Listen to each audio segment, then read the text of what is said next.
وسهلا بكم. اليوم سوف أقدم لكم إكسسواراتي للعيد. يلا نبدأ. أول شيء هذه كتير بتجن. والثانية هذه شكلها لونها كتير حلو زهري هيك شكلها.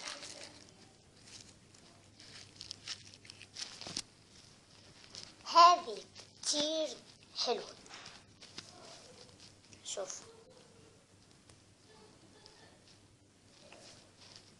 وبعدين هذه وردي زهري وهي حمراء. وبعدين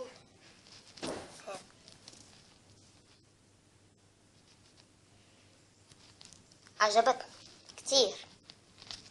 والتالي هذا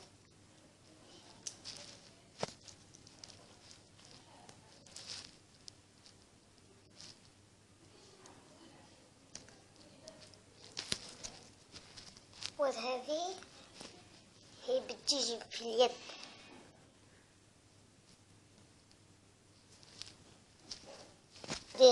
وبعدين هذه الاثنين كتير حلوات، شوف.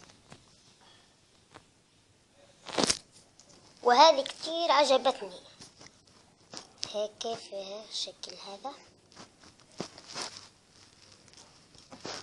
وبعدين ساعة دورة، شوف كتير حلوة. وبس وصلنا لنهاية الحلقة. لا تنسوا اللايك والاشتراك والتعليق. وصلوا هذا الفيديو ل10 لايك. باي.